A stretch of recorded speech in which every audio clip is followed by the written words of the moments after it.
like every time now, live from the middle of brightly painted crosswalks. Are you coming? I You know feel what that like your means. microphone's still wrong. I know we're live now, but you might as well. I'll finish the intro for the first time. It's an all-new terrific Tuesday edition of Business Pants, joined by Hazelnut, Damian Rawlis. Today's steaming pile of happiness. A steaming pile of happiness called August 25th, 2026. The Good Game.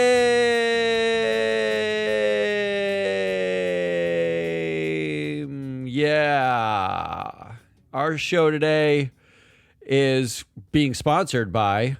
Well, who's sponsoring our show? I was just about to say who is sponsoring our show. Our show today. Yay! Mike, it's all right. Yeah, you were right. Our show today is being sponsored by Free Flow Analytics and freeflowanalytics.com. Wait. Oh, yeah. It's the last day of summer for me. So, because my kids have school tomorrow. August 26th is the school, first day of school. Feels like it gets earlier every single year. You know what I didn't notice about the new platform is I'm looking at Newmark Group. Why? I don't know why. Their logo is an N.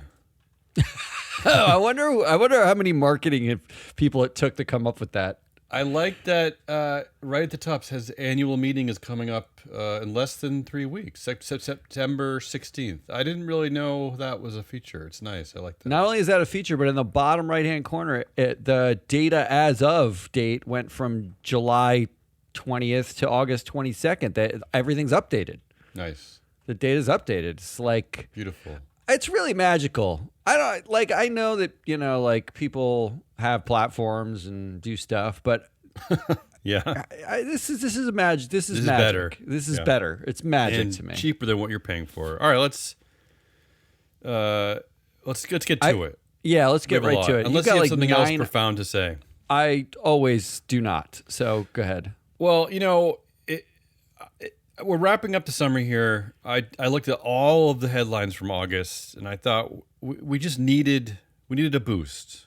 We need to feel good about ourselves. Yeah, we need a mental boost. There's a lot of weird stuff going on in the world. AI, like 110-degree weather, and so we need a boost. So Also, yeah, didn't Trump just the Supreme Court just no. bowed to his royal man baby and said you can slow down mail-in voting? While we watch democracy erode. okay. So AI take over everything. You're the ruining it. destruction of human minds. You're ruining we it. could use a boost. We could All right, here use we a go. boost. I broke them into categories so you can play along at home. First category is G. That's the, Does anybody play along at home? G is for governance. Here we go. Got it. United Okay. Health shareholders sue company over corporate governance failures on a historic scale. Yeah. You know who the lawsuit was brought by? A Swedish pension fund and the Rhode Island pension fund. Yeah, Rhode Island. Rhode Island brought it in part because they've been tangling with United Health. I'm a Rhode Island native, so Yes. it's why I care. They've been tangling with United Health because United Health shut off Medicare coverage for all Rhode Island hospitals. It just 2 years ago, it was just not going to cover it. And Rhode Island was like, what the fuck? Yeah, as they What do you mean should. you're not going to cover it? You're not Yeah. going to... What are you doing? And it turns out they were doing Medicare fraud. So that might be, a nice little... I love this. I think that they should sue United Health out of existence. And 10. Well, to me, I picked this not just because of United Health, but because if corporate governance matters during times of fraud and company failure, or if it matters when activist investors come along, that means it matters always. Well, That's what it means. Always, it's one, every day. Not only is Even if that your company's 100% born. true, Yeah. but it's also the SEC has backed off of doing anything related to corporate governance and shareholder rights, Which means investors can try to be more active. This is what you got. You got to get aggressive, people. Get aggressive. Speaking of which, the second one is the same kind of topic, but just it triggered me, so I added it. But first I'll ask you if it's good or bad. UBS fined record $125 million for money laundering violations. Oh, that's a record? That seems like a rounding Does seem error. low. Here's the part. Here's the thing, and it made me think of corporate governance. This is for willful violations. They actually admitted to it because this is the second time they've been caught for it, right? What's crazy to me is that they failed to monitor more than 50,000 foreign currency wires with a combined value exceeding $10 billion. Now, here's why I was thinking about corporate governance in the case of UBS is how does the board keep its job? How are they not? How is the fine also not a forced like dissolution of the board? Like this is crazy to me. Willful violations of the Bank Secrecy Act. I mean, this is bad, but it's a record fine. So, I'm are with we you. feeling good? I feel like with any like fine where they do admit wrongdoing, Which is so rare. which is so rare, the entire board should be immediately Yes. fired. Like as part of like I'm with you. Like they shouldn't exist anymore. I like the willful part of this. It was only but, 8 years ago that they got this happened. Only 8 years ago. But it's also like it's still a rounding error for them. It's like nothing. it's- There is no real accountability. They just slap in it's the just wrist. willful. I'm going to give this Yeah. a 6 as a result. SEC launches new enforcement unit aimed at accounting fraud. I know, right? I don't. This one shocked me. So it's gonna be staffed by attorneys and accountants with specialized skills related to financial reporting, accounting, and auditing. How? There's two things that jump to mind for this. Number one, the likelihood that they target like a massive company is near zero. I mean, So they're gonna target like left-wing companies? yeah, it doesn't feel like it's already going to get weaponized somehow, or like some mid-cap. Still like, shocked. I thought this was incredible that they're still doing something. Number two, I bet you the only thing they like somehow find a way to target is nonprofits. Like, Okay. but number two, didn't the SEC literally just put out a statement saying they were no longer going to look at shareholder proposals ever again because they were too busy? And what was even worse to me is that the shell companies, you didn't have to disclose no information. shell companies. That's worse Yeah. to me. I know that is worse, but like they basically are backing off of doing any regulation, and their excuse constantly is we're too busy.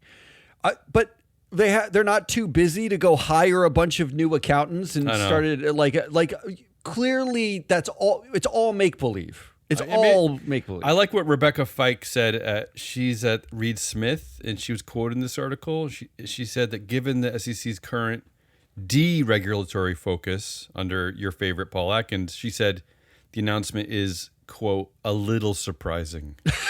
a little. I'm gonna Yeah. give this a 5 because I don't trust it anymore. I just thought it was funny.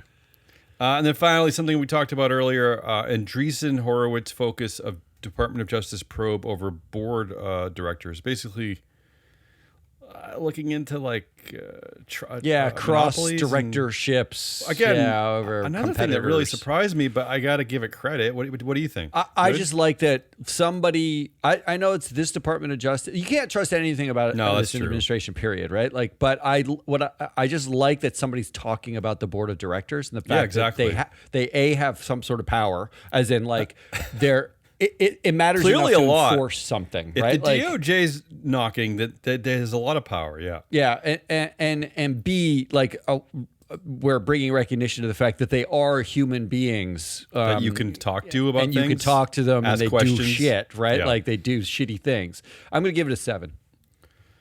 All right, let's move over to our big data and AI BS category. Ooh, I love some BS. This first one is good. This made me laugh.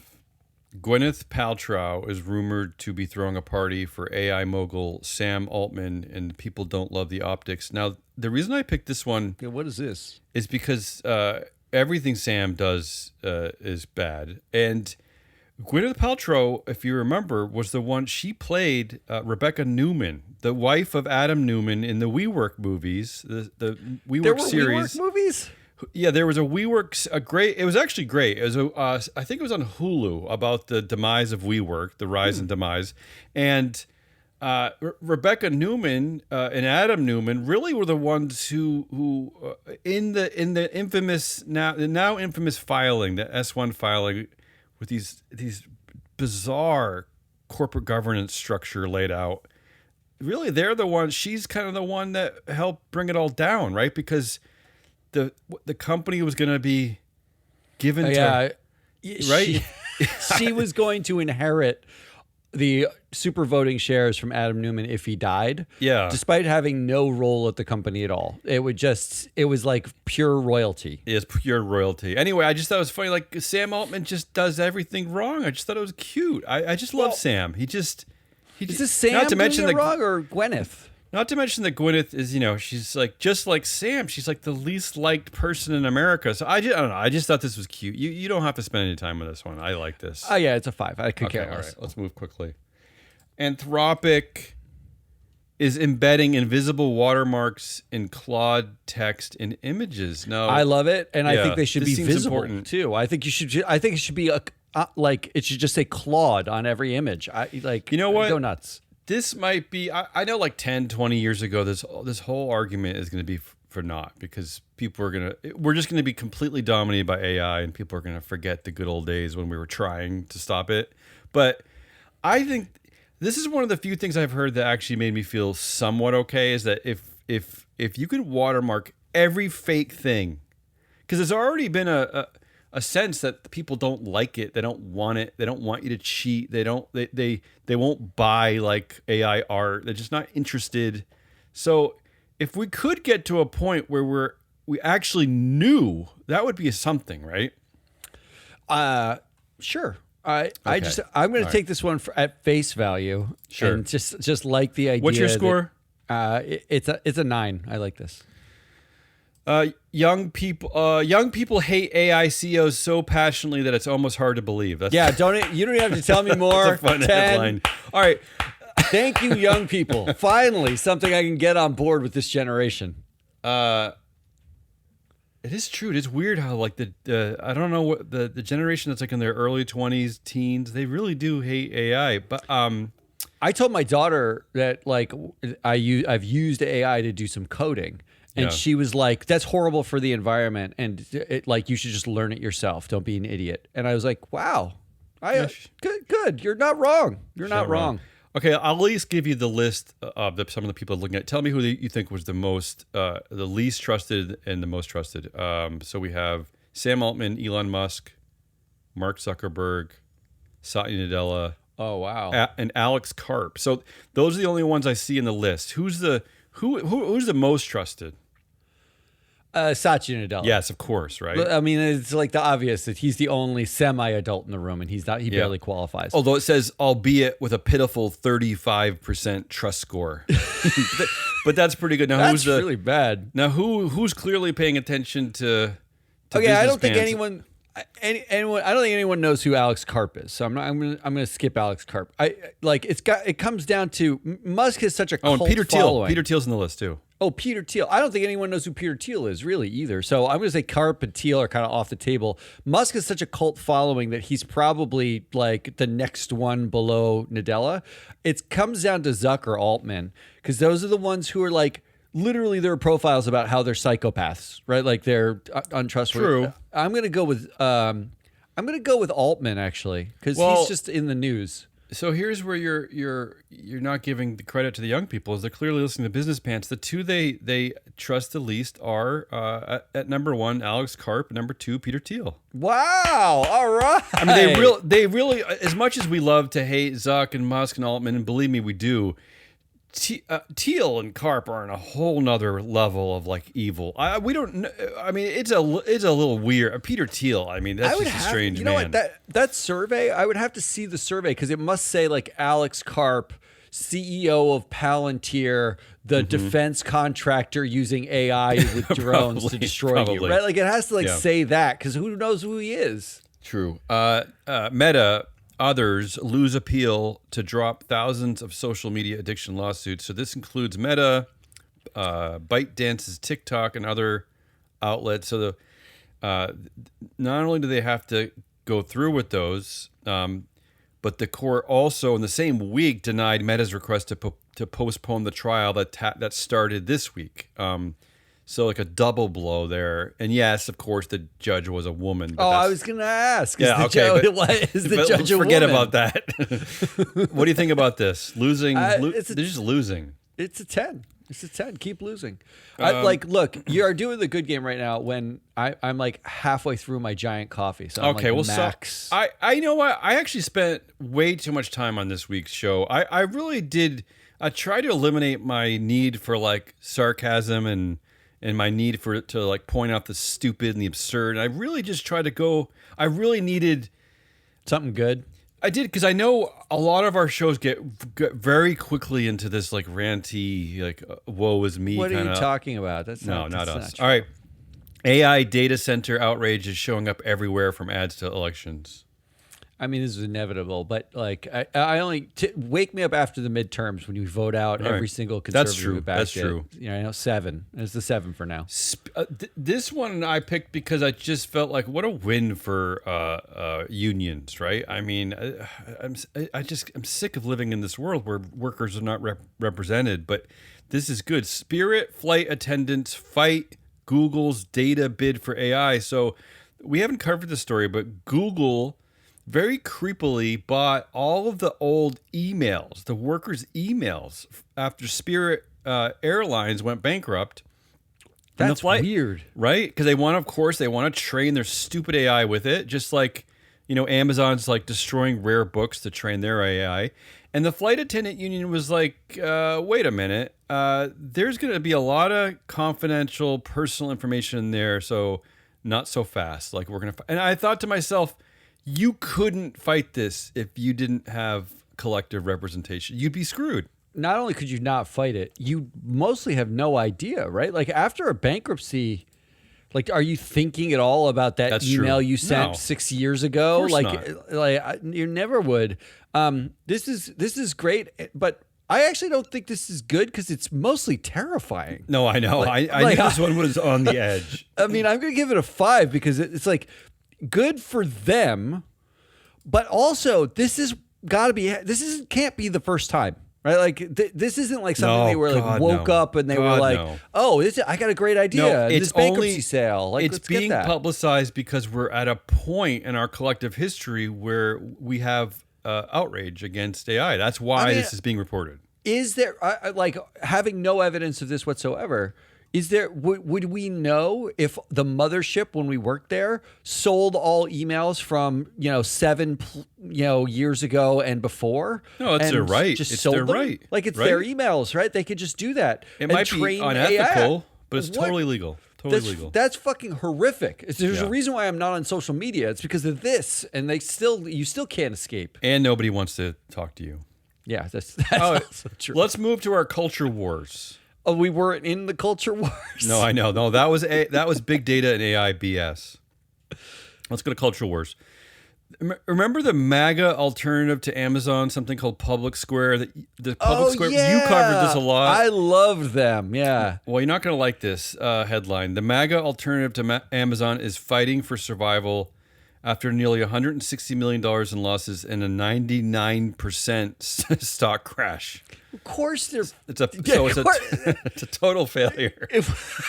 What a dumb idea in the first place. I remember actually when we covered them, didn't we cover things that were on like that you could buy there, and it was like, poor quality, overpriced. It was like kill a liberal coffee, and a rubber chicken with die Biden on it, right? Like it cost like $80 or something. It was so insane. Yeah, I think this was Donald Trump Jr., I think. Well, it's because they're not actually good at anything. What they're really good at is nepo graft. They're not really good at actually building something and doing something. He probably got quite a lot of money in initial investment, and then when the stock crashed, he probably had already sold out or something. So yeah. So what's the score on that failing? On that failing, I mean, that was inevitable. It's a 5. I mean, like I can't celebrate that because it was like I enjoyed having them around so much. How about this twist? I guess this is what happens when the country starts to collectively hate Donald Trump. But Disney is suing the FCC in a departure from former CEO Bob Iger's strategy. So Disney's being, and this is all about this Jimmy Kimmel nonsense. Jimmy Kimmel made fun of Donald Trump. Well, everyone makes fun of him, but I don't know why he hates Jimmy Kimmel so much. I can't take a joke. And then he got the FCC basically to try to take away the licenses from ABC-owned stations. And remember that it wasn't that long ago that Jimmy was taken off the air by ABC. So ABC really, they've turned this around. I mean, now they're fighting, but before they were like, we don't know what to do. We said they should fight at the time. Yeah, of course. And that was Bob Iger at the time, right? Well, Iger's still a special advisor on the board. He's still on the board. So clearly he is either being overridden, right, like now, or he's just not showing up to meetings and they're making decisions without him because he probably is busy trying to find $12 billion for the Lakers. Yeah. I mean, this is what they should have done in the first place. Of course. It's a 5. I can't. I'm not going to celebrate the fact that they're finally doing what they fucking should have done. A year ago. As we said at the time, that was an easy layup. That was such a win. You're just fighting the First Amendment. I mean, that's an easy one. Like nobody could like Kimmel, but not even conservative. Ted Cruz came out and said it was a horrible idea. Like nobody thought it was a good idea. Disney had a layup, and they fucking they didn't even go for it. They basically sat on the bench. This next one is mostly about Costco, but some other companies. I always struggle reading this headline. I'm going to give it a shot. U.S. firms that kept DEI policies despite go woke, go broke threats thrived. Yeah, that's a weirdly... You hear what I'm saying? Yeah, I know what you're saying. It's just weirdly worded. Yeah, this is also obvious. This is every firm that this is why we said at the time, if a company is like backing off its diversity strategy, if they're like removing policies, they're backing off, they're caving to internet troll man baby, Robbie Starbuck. If they're doing that, they were never fucking serious in the first place, and they're basically they're basically willing to capitulate to any pressure of any kind. Sad, yeah. Because Costco came out. How few fought back. Do you remember one of Costco's directors came out and said, "Are you guys this is one of the best strategies we've ever had? Are you morons? What are you doing? Like, we're never going to fold this. This is fabulous for us." And Costco fought it, and Costco's winning. Yeah. Of course they're winning because they're better, and they have people who want to work there. You go to a Costco, everyone like high fives you on the way in. Yeah. They're so happy to be there. This was obvious. I'm not going to celebrate it because it's obvious. Mostly, I want to shit on all the companies that backtrack. So I'm going to give it a 5. There was I think from the Wall Street Journal this week or last week about how every company essentially has given up the whole diversity pledges, and it is remarkable, right? It's such babies. Like, I mean, do a thing and stick with it.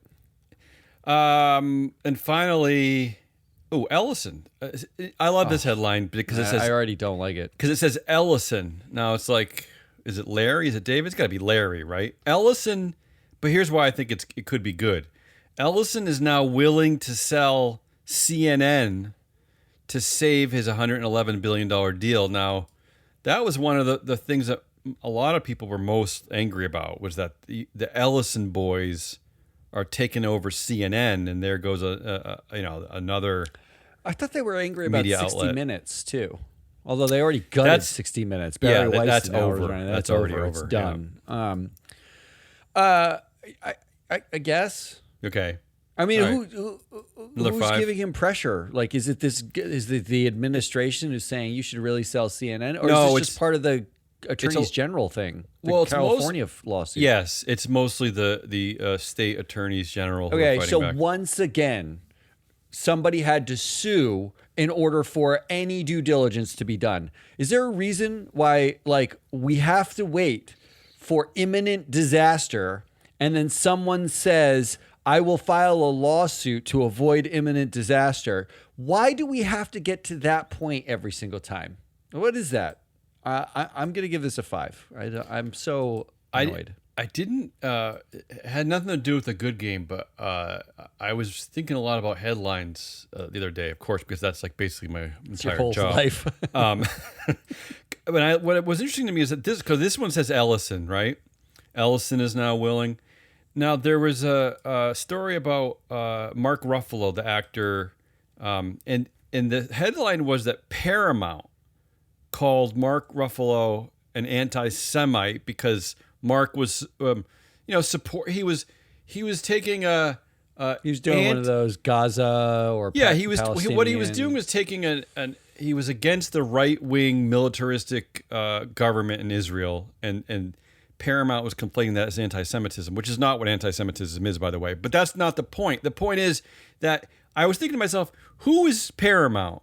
What do they mean, Paramount? It's just one guy. Paramount is calling dad. Mark Ruffalo an anti-Semite? Like, how absurd is that we still live in that world? Like, we have to be able to name it's Larry Ellison and David Ellison are calling Mark Ruffalo an anti-Semite. That's who Paramount is. Daddy and baby. Yeah. Yeah. All right, let's move on.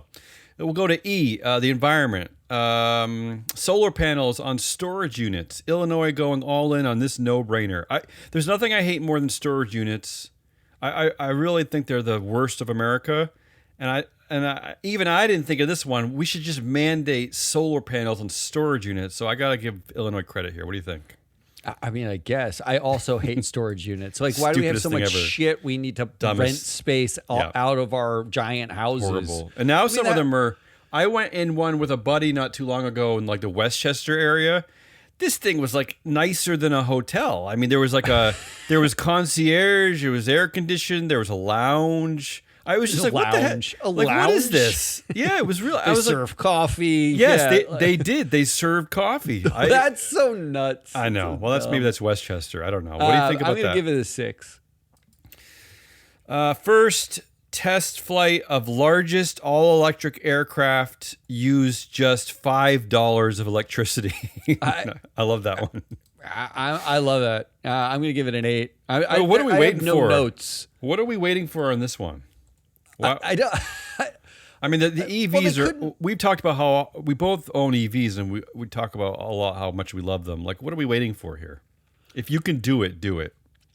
I'm just waiting for them to go public via a SPAC, and I can finally buy it. You're probably not you can't call this reversing stupidity, but Trump ordered to release billions in climate grants meant for black communities. So this was so Joe Biden created this initiative, $3 billion for black, low income and disadvantaged communities. And of course, Trump, got rid of it. And then now they're finally saying, because again, someone had to sue. Of course they had to sue. Yeah. It's just constant 5s. It's like we're just constantly reversing stupidity. Trump tried to curb clean energy, but it's booming anyway. Yeah. Clean energy additions will rise by a record 55 gigawatts this year. 10. Yeah. This increase is roughly 25% higher than the record set in 2024. My individual portfolio, all I did was buy batteries and solar power because I was like, because this Iran war, inevitably we were going to go to war, so I bought it all before. And the Iran war is going to make everything horrible for everybody else. Right. I might as well profit from what everybody's going to need.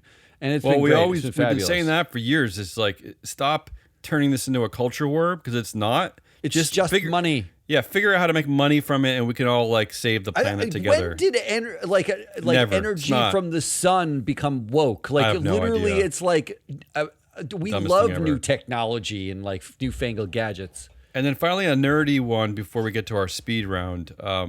It just got way easier to sue fossil fuel companies over climate change is the headline. This might be a bit optimistic, but who knows? So this is about a study. It's basically climate attribution science. There's a new study out of the Indiana University's O'Neill School of Public and Environmental Affairs, which in a nutshell, this guy, Christopher Callahan, he can basically draw a straight line from single corporate emitters like Exxon or Chevron to specific heat waves or areas of extreme weather. So for years, this has been how corporations have fought back these lawsuits. They've been saying prove it. You can't prove it, so you suck.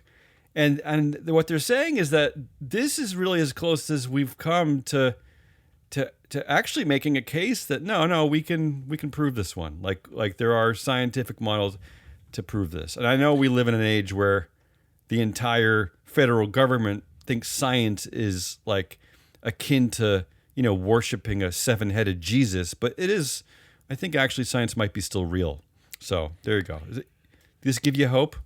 Or you think it's a bit optimistic? You think? I feel like what it does is give something that everyone can cite in lawsuits. Well, and that's the point. That's right? important, right? It is peer reviewed. I don't know how many peers have reviewed it, or it was whether Doug and Gus. But look, in a jury case though, right? It's fine. It's fine. Right. It's good. I'm so done with having to sue everybody to get anything actually to happen correctly. I'm done that we're fighting for any of this to be considered common sense. I'll give it a 7. I'll be optimistic. All right, let's go to our speed round. We're making actually pretty good time here. I think it's good to do this game in the morning because you're too tired to kind of go off on rants and tangents. I'm getting hopped up, really. Speed round.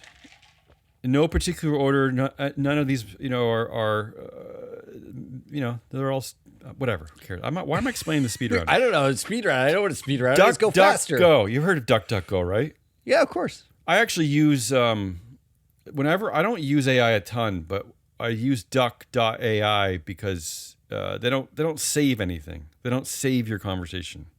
Oh, I didn't even know they existed. So that's good. I don't know what model they use, what like AI. They're probably using open source. Yeah. But most importantly, there's no record of you. You know what I mean? Anyway, DuckDuckGo is selling anti-pervert glasses that contain zero AI, cameras, or even electronics whatsoever. Are those just called glasses? Yeah, I'm very. I know. I just thought it was stupid and funny. Yeah, that's. All right, I guess they're just selling glasses. I'll give it a 6. I mean, unfortunately, I wear glasses. Unfortunately, we live in an age where, you kind of have to distinguish, right? These are the anti-pervert. These are not the pervert ones. Like these are. Yeah, here's a quote from the article that I just opened. The company partnered with sunglasses maker Knockaround to create the, quote, world's most innovative anti-surveillance glasses, or, quote, normal fucking sunglasses. That's what it says in the article. Yeah, I revise. It's a 9. It's a 9. I can't believe that that's the world I want to live in now, is just getting back to normal fucking sunglasses. Jason Kelsey. You know who Jason Kelsey is? Yeah, brother of Travis. Yeah. No. Sorry. Brother-in-law of Taylor Swift is what you meant to say. Oh, sorry, my mistake. Jason Kelsey wants fans to pee on computers to protest AI water use. We want your pee. That is just bizarre. Right? This is the level AI. Of dumb that is. What is happening here? I don't. I mean, I do laugh at it, but what? Is this like that a 3? Is this the jock? Is this how a jock fights back? Like here at the company, we have crazy mad geniuses making like platforms of like 25 million directors, and this is our version of fighting back. But Jason Kelsey's saying, "Hey, just pee on stuff." But isn't this just take a crap on something? Maybe we should go and take a crap on a director. Maybe that would. But isn't this the Kid Rock way of dealing with a problem? Right, you just like shooting a can. Shoot the can of Bud Light. All right. This is a 2. I don't care. Oh, Cards Against Humanity unveils sad little bitch Elon Musk monument near Texas Starbase. So I love this. Also, can't find a picture of the monument. Well, I don't think they built it yet. Oh, so what are they we say talking unveil, about? but has it been erected already? I don't even know the answer to that. I wanted to see a picture of it. Yeah. That's all I want to see. Don't tell me that you're. Oh, they announced they have plans to erect it. Yes. 5. Let's be honest. When you look at Elon Musk, don't you also see a sad little bitch? Like, do you need a statue for that? Why are we just? First of all, why are we just doing Elon Musk, Mark Zuckerberg, Sam Altman? There's a lot of them you could do. You could just make a Mount Rushmore of sad little bitches. Yeah, good point. And then we should set Jason Kelsey to go pee on those statues, and then we're winning. Because he has to pee anyway, right? It's a 5. It's a 5. France. Back to France. It's always France. France bans unsolicited telemarketing calls. $87,000 fine per call. I like that number. How do they like find? Aren't those like telemarketing calls from like a guy in like underground in Madagascar? Like you don't know who they are. Like how are we finding them? I like it though. I like banning things that piss me off. All right, it's a 7. It's a 7. That's one of the things that Mamdani's going after in New York City is that they call it the annoyance culture, the annoyance economy, like subscriptions and unsolicited calls and all that crap. John Oliver just had like a very long piece on subscriptions and how stupid humanity is with subscription. We remember when we made fun of getting subscriptions to Netflix and Disney and all the things that we said basically someday in the near future someone's going to create a box that you put on top of your television where all your subscriptions can live. And we fucking made a joke about it because it was cable just like reinvented and only they're charging you more. I literally just was talking to my dad the other day and he was like, I don't want to subscribe to anything else. Like there's just so many subscriptions we have and like I'm paying more for it than I paid for cable. And I was like, of course we are. That's the point. We're paying more. We're getting less and paying more. Continue. Here's the headline.